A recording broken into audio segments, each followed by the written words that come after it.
అందరికీ నమస్కారం. పిల్లలు ఎంతో ఇష్టంగా తినే పొటాటో నగెట్స్ని బయట ఎక్కువ కాస్ట్ పెట్టుకునే పని లేకుండా తక్కువ ఖర్చుతో నెలల తరబడి స్టోర్ చేసుకోగలిగేలా సింపుల్గా ఈజీగా ఎంతో టేస్టీగా ఎలా చేయాలో చూద్దాం. దీనికోసం ముందుగా అరకిలో బంగాళదుంపల్ని తీసుకొని మెత్తగా ఉడికించి తొక్కలు తీసి రెడీ చేసుకోవాలి. తొక్కలన్నీ తీసేసిన తర్వాత ఇందులో అసలు పలుకులేమీ లేకుండా గ్రేటర్తో మెత్తని తురుములా తురుముకోవాలి.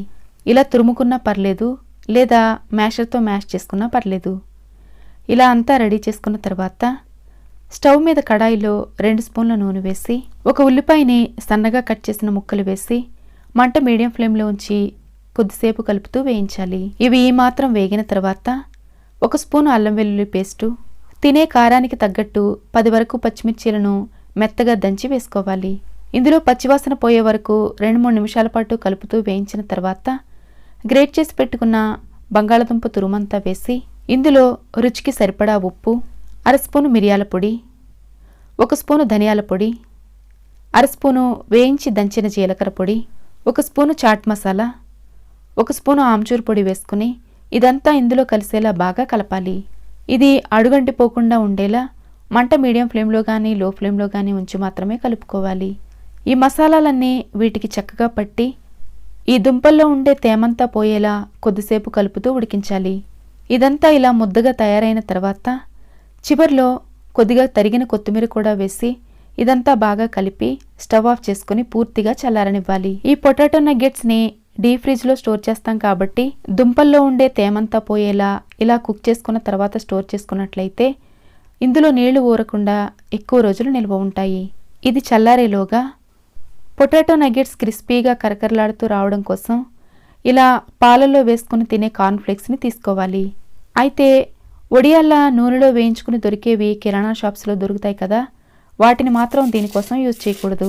ఇలా పాలలో వేసుకుని తినే కార్న్ఫ్లేక్స్ కానీ లేదా బ్రెడ్ క్రమ్స్ అయినా వాడుకోవచ్చు. ఇవన్నీ చిన్న చిన్న పలుకుల్లా ఉండేలా పప్పుగుత్తుతో కానీ చేత్తో కానీ మ్యాష్ చేసుకున్న తర్వాత వీటిని పక్కన పెట్టుకొని పిల్లలకి చీజ్ అంటే ఎంతో ఇష్టపడతారు కాబట్టి ఇలా చీజ్ స్లైస్ని తీసుకొని చిన్న చిన్న ముక్కలుగా కట్ చేసుకోవాలి. ఇలాంటి చీజ్ స్లైస్లే కాకుండా మోజరెల్లా చీజ్ అయినా వాడుకోవచ్చు. మనకి కావలసిన సైజులో కట్ చేసుకుని రెడీ చేసుకున్న తర్వాత వీటిని పక్కన పెట్టుకొని ఒక గిన్నెలో 1/2 కప్పు మైదా పిండి తీసుకొని ఇందులో 1/2 కప్పు వరకు నీళ్లు పోసి పల్చటి బ్యాటర్లా రెడీ చేసుకోవాలి. మైదాకి బదులు కార్న్ఫ్లోర్ కూడా వాడుకోవచ్చు. ఇలాంటి కన్సిస్టెన్సీలో రెడీ చేసుకున్న తర్వాత దీన్ని పక్కన పెట్టుకొని పూర్తిగా చల్లారిన ఈ బంగాళదుంపల మిశ్రమాన్ని తీసుకొని చిన్న ఉండలా చేసి ఇందులో చీజ్ స్లైస్ని పెట్టుకొని ఇదంతా పూర్తిగా క్లోజ్ అయ్యేలా జాగ్రత్తగా సీల్ చేసుకోవాలి. ఇక్కడ ఇవి పొడుగ్గా ఉండేలా చేస్తున్నాను కానీ కావాలంటే పొట్టిగా చిన్నగా ఉండేలా కూడా చేసుకోవచ్చు. అయితే ఇలా చేసేటప్పుడు చీజ్ ఏమాత్రం బయటకు కనిపించకుండా పూర్తిగా క్లోజ్ అయ్యేలా చేసుకోవాలి. లేదంటే నూనెలో వేసినప్పుడు చీజ్ అంతా బయటికి చీదేసే అవకాశం ఉంటుంది. ఇలా చక్కగా రోల్లా చేసుకున్న తర్వాత ఇంతకుముందు మిక్స్ చేసి పెట్టుకున్న మైదా పిండిని మరోసారి బాగా కలిపి ఈ రోల్కి ఈ పిండి ఒకసారి బాగా పట్టించిన తర్వాత దీన్ని జాగ్రత్తగా బయటికి తీసి చిన్న చిన్న ముక్కలుగా చేసి పెట్టుకున్న కార్న్ఫ్లేక్స్లో దొర్లించి వీటిని దీనికి అంటుకునేలా గట్టిగా పట్టించాలి. నూనెలో వేసినప్పుడు కొన్ని కార్న్ఫ్లేక్స్ ఊడిపోతాయి కాబట్టి అలా ఊడిపోకుండా కొంచెం గట్టిగా అంటుకునేలా చేత్తో కొంచెం ప్రెస్ చేస్తూ అంటించాలి.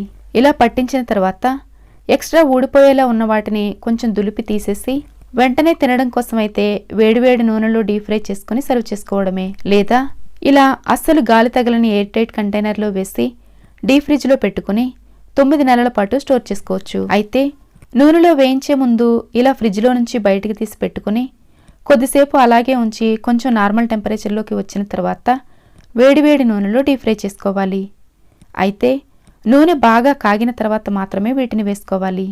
లేదంటే నూనె కొంచెం పీల్చేయడమే కాకుండా నూనెలో విడిపోయే అవకాశం కూడా ఉంటుంది. ఇవి వేసిన తర్వాత మంట హై ఫ్లేమ్లో ఉంచి వెంటనే కదిపేయకుండా కొద్దిసేపు నూనెలో సెట్ అయిన తర్వాత అన్ని వైపులా వేగేలా నెమ్మదిగా కదిలిస్తూ వేయించుకోవాలి. ఇలా క్రిస్పీగా ఎర్రగా వేగిన వీటిని టిష్యూ పేపర్ మీద వేసి ఎక్స్ట్రా ఉన్న నూనె పోయిన తర్వాత వేడివేడిగా సర్వ్ చేసుకోవడమే. ఇవి చల్లారిన తర్వాత కొంచెం మెత్తగా అయిపోతాయి కాబట్టి వేడిగా ఉన్నప్పుడు సర్వ్ చేసుకుంటేనే క్రిస్పీగా కరకరలాడుతూ చాలా చాలా బాగుంటాయి. ఈ టేస్టీ స్నాక్ మీకు నచ్చినట్లయితే లైక్ చేయడం మర్చిపోకండి. Thanks for watching.